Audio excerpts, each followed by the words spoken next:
Olá, meus queridos incautos e meus queridos incautas aqui do canal Cinema Félix. Estamos aqui com mais um vídeo e é tempo de fazer um balanço, né, do ano que se foi, o ano de 2022, falando sobre os filmes, as séries que povoaram o nosso imaginário nesse ano que já foi embora, graças a Deus. E vamos começar a listinha, primeiro falando dos filmes e no final eu falo sobre as séries, tá certo? Então vamos lá, começando agora. Começamos a lista com The Batman, sim, um belo filme inspirado no meu super-herói favorito, o Batman, e que visualmente é arrebatador, ele tem uns tons laranjas, tem uma coisa meio neo-noir, ele lembra um pouco Blade Runner, ele tem uma série de grandes formatações estéticas, é um filme muito bonito. E tem o Robert Pattinson, que funciona muito bem como Homem-Morcego. E o Sr. Pattinson vai estar agora em 2024 no novo filme sobre John Gung-ho, o homem que nos deu Parasita. E o projeto se chama Mickey 17, mas isso é só em 2024. E também em 2022 foi o ano do Doutor Estranho. Um belo filme, é bom ver como foi bom ver o Sam Raimi de novo dirigindo. Incrível, como se fosse um garoto. É o filme que trata do multiverso de uma maneira muito interessante, muito rica. O filme é visualmente arrebatador, o filme não para, o filme é alucinante e o Sam Raimi deixa sua marca como grande diretor de filmes de terror, colocando elementos de horror aqui e ali e falando muito bem do universo do Doutor Estranho, que é muito rico, eu gosto muito, e é o grande destaque da Marvel em 2022, que não foi tão frutífera a produção da Marvel em termos de qualidade nos 22, mas o Doutor Estranho conseguiu se sobressair. Um belo filme. E também nesse terreno dos super-heróis temos o Adão Negro, né? Encarnado pelo Dwayne Johnson, nosso The Rock, maravilhoso. Que é um filme que parece que o HQ foi usado como storyboard. É impressionante como ele pegou a linguagem da HQ e colocou isso na tela, em imagens de movimento. Um filme de uma beleza muito pungente, um filme que tem efeitos alucinantes, trabalha com toda a mitologia dessa personagem que é riquíssima. Que filme empolgante, gostoso de assistir. O The Rock tá incrível, encarnou a personagem de uma maneira muito interessante. Esperamos um novo Adão Negro 2, 3, ou com outros personagens da DC. A DC esse ano foi melhor que a Marvel, convenhamos. Temos que aceitar isso. Eu sei que tem muitos fãs da Marvel por aí, mas a DC esse ano foi foda. Também esse ano tivemos um filme com a Griffith A24, Man, que é do Alex Garland, o homem que nos deu o Ex Machina, que é um dos grandes diretores agora dessa nova geração. E é um filme que mistura body horror com folk horror, ou folk horror com body horror, de uma maneira muito interessante. Ele pega o gênero masculino e transfigura ele de várias formas durante todo o filme. É um ator só que faz vários personagens, é uma coisa impressionante, essa multiplicidade de homens e essa figura feminina central da história. E é um filme muito alucinado, muito David Cronenberg. Ele bebeu da fonte do Cronenberg, com certeza. E tem essa mistura que funcionou muito bem do folk horror clássico, extremamente atmosférico, com o body horror, com as modificações bizarras e representações bizarras do corpo transfigurado e se multiplicando, se modificando. Muito legal. Muito, muito bom esse filme. 2022 também foi o ano de The Sadness, né, onde os zumbis voltaram com tudo em grande estilo, estavam meio apagadinhos, né? E num filme, os efeitos práticos são gritantes, são extremos, é um filme que espirra sangue na cara do espectador. As maquiagens práticas lembram Tom Savini, dos filmes do Romero, né, como Dawn of the Dead. Lembra muito o Gianni De Rossi, que foi o maquiador do Lúcio Fulci, e trabalhou com os zumbis na sua trilogia do Inferno, né? E é um filme que tem um niilismo absurdo, tem sequências inacreditáveis de violência. É um filme delicioso de assistir, muito, muito, muito bom. e foi o grande vencedor do Fantaspoa 2022. Acreditem se quiser, eles deram um prêmio para esse filme extremo, vindo lá da ilha de Taiwan. Outro filme muito interessante esse ano é o Não Fale o Mal, ou Speak No Evil, um filme, uma produção da Dinamarca, que boa parte se passa na Holanda, no final do filme, e é um filme que me incomodou muito a primeira vez que eu assisti, um filme muito revoltado, um filme que me causou um incômodo muito grande. Isso, na primeira vez que eu vi isso, me fez detestar o filme, mas depois o filme foi reagindo, foi se dissolvendo na minha fúria, e se tornou um filme muito rico em análises. Ele mostra dois casais em cena, um dinamarquês, um holandês, fala sobre o mundo perfeito que esses dois países significam para o resto do mundo, né? O ápice do primeiro mundo, do IDH altíssimo, e os horrores que estão escondidos nesse mundo perfeito, porque não existe mundo perfeito onde existem seres humanos. E onde existem seres humanos pode acontecer tudo de bom, de sublime, ou tudo de mais macabro, de mais sombrio, de mais perturbador. E é um filme extremamente perturbador, é um filme chocante, é um filme que mexe com valores, mexe com uma série de coisas na sua história, na maneira como se desenvolve o roteiro, sobre relações humanas. É um filme muito, muito forte, muito bom, mas que não é um filme para os fracos. Já sempre repito isso. E também tivemos esse ano, de 2022, o Nada de Novo no Front, uma produção alemã, baseada na obra homônima, acho que já é a quarta versão, a quarta adaptação, a terceira ou quarta adaptação dessa obra para o cinema, e é um filme grandioso, em termos de produção, um filme que tem uma série de sequências já antológicas, é um filme que fala da Primeira Guerra Mundial, mas ele está falando do que está acontecendo hoje na Europa, de Rússia, Ucrânia, e todos os tipos de conflitos bélicos que já existiram, da estupidez da guerra, da monstruosidade da guerra. É um filme muito forte, um filme que tem um final assim emblemático, é um filme antibelicista ao extremo.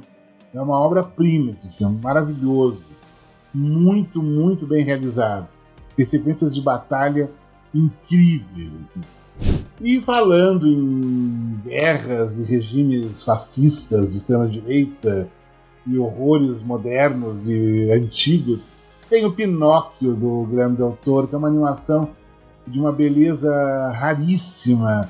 Ele esteticamente é um filme muito incrível. Ele tem alguns personagens que têm uma estética queer, muito interessante, muito bem-vinda, muito forte em cena. E o filme é ambientado na Itália durante o fascismo. E sem esquecer que atualmente a Itália está sendo governada pela extrema-direita, com raízes nesse mesmo fascismo do passado, da Segunda Guerra. Tem conexões diretas com isso. O Guillermo del Toro é muito crítico politicamente, mas ele não é um diretor panfletário, que fala, não, nós temos que fazer a revolução. Ele fala de política de uma maneira muito pessoal, é incrível. O destaque assim, é a tal baleia que está na história original do Pinóquio. E nesse filme é um monstro esteticamente muito interessante, muito rico. Demais essa animação. É para chorar de emoção, assim, com muita força no final. E como o ano de 2022 foi um ano marcado politicamente, em vários sentidos, não só no Brasil, como no mundo todo, é um ano muito turbulento, temos a produção francesa Athéna, que ela atualiza o que o Mathieu Kassovitz fez com La Haine, o ódio, né, nos anos 90, fala sobre os conflitos entre polícia e as populações periféricas de Paris, só que de uma maneira muito mais hardcore, muito mais violenta, muito mais pesada. Tem cenas de confronto, de violência, e com bombas, e fumaças, e tiros, e conflitos, e lutas enormes, grandes sequências, muito bem realizadas. É um filme muito forte, muito panfletário. É um filme quase de extrema esquerda em alguns momentos. É um filme que fala muito dessas feridas que ainda existem na França, na sociedade francesa, não só com relação aos argelinos, mas a outros povos das antigas colônias francesas e esse povo da periferia. Atena é uma espécie de bairro, de condomínio, onde essas pessoas moram, pessoas descendentes de árabes, de africanos. É um filme muito forte, tem um final que é uma paulada na moleira. E olhe só como esse ano a questão política foi muito forte. Tem o filme argentino, Argentina 1985, que tem o Darín, claro, no elenco, não podia deixar de faltar. E é interessante como eles pegam a questão política, ele trabalha com o thriller político, que é quase um subgênero, que o Costa Gavras é o grande expoente, né, mas tem outros diretores que trabalharam com essa questão do thriller político, mas ele mistura drama, ele mistura fatos históricos, que fala sobre um tribunal que houve, um julgamento que houve em 1985, que marcou o final da ditadura na Argentina. Um filme muito contundente, muito forte, que mostra que nossos irmãos aqui do lado já resolveram suas feridas do passado, seus mortos, seus cadáveres insepultos, já em 85, coisa que aqui no Brasil nós ainda não resolvemos, e muita dessa coisa que não foi resolvida ainda da época da ditadura lá atrás está eclodindo hoje. Não precisa nem dizer como, quando e por quem, né? Gente, o X, o X, a marca do terror do Ti West. Que filme interessante, que filme rico em referências, que faz uma leitura muito aproximada, quase uma homenagem ao Eating Alive, do Tobe Hooper, com seu crocodilo assassino. Tem a Mia Goth, que acabou com esse filme se consolidando como uma grande musa do cinema de horror. Era uma espécie de nova Jamie Lee Curtis, o que a Jamie Lee Curtis foi nos anos 80, por causa de Halloween e de outros filmes. A Mia Goth atualiza isso para o nosso mundo. Ela faz 2 papéis, ela sofre, tem a questão da maquiagem, que é muito bem realizada.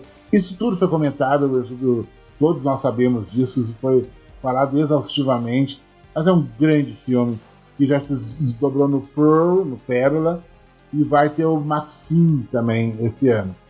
E é uma trilogia que o Ti West construiu por acaso. Nós já comentamos isso, a questão da pandemia, que ele ficou recluso e acabou fazendo os roteiros, né? Meio que por acidente, entre aspas, e deu no que deu. Fabuloso, X. E foi o ano do Nope, né? Do Jordan Peele, o Não Olhe, que é um filme que fala sobre extraterrestres, tem a questão racial sempre inserida no trabalho dele de uma maneira muito rica, muito crítica. Tem a questão, tem uma subtrama de um chimpanzé. Que filme foda, maravilhoso. Um monstro, eu nunca vi um monstro espacial como nesse filme. Ele vai citar Spielberg do Contatos Imediatos de Terceiro Grau, filmes B, de ficção científica, faroeste. É um filmaço. O Jordan Peele está no auge como autor, como roteirista, como diretor, como produtor.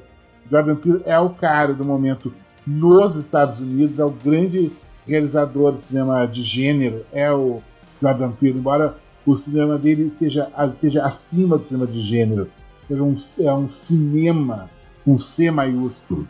Também em 2022 foi o ano que o Luca Guadagnino nos deu um filme chamado Até os Ossos, Bones and All, que é baseado no romance de uma escritora. Ele tem toda uma questão sobre o amor, sobre a paixão, sobre o desejo, mas trabalhado de uma maneira onde o horror cinematográfico vai se instaurar de formas muito peculiares durante todo o filme.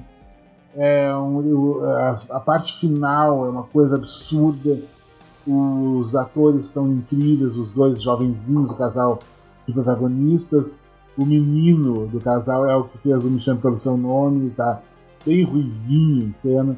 É um filme incrível, tem músicas do New Order, do Joy Division, do Duran Duran, do Kiss na trilha sonora. Ele se passa durante a era Reagan, governo ultraconservador, Ronald Reagan, nos anos 80. É um road movie fodástico. Que filme muito, muito, muito foda, foda, foda, foda. Maravilhoso até os ossos. E foi o ano que o Spielberg retornou com tudo, com os Fabelmans, que é uma história autobiográfica, claro que por uma série de motivos ele mudou o nome da família, né? A família Spielberg, a família Fabelman. Fala muito da relação dele com os pais, da relação dele com a mãe, o amor dele pelo cinema, que começou com Cecil B. DeMille, o maior espetáculo da Terra. Tem os últimos 5 minutos tão arrebatadores. Colocaram esse filme no topo, ele está no topo de muitas listas. É um filme de grande beleza, de grandes momentos. Fala do trauma da separação dos pais, que está presente em toda a obra do Spielberg. Tem imagens de uma beleza arrebatadora. É um filme incrível sobre memória, sobre cinefilia, sobre metalinguagem. É um filme maravilhoso, maravilhoso. Os Fabelmans do Steven Spielberg.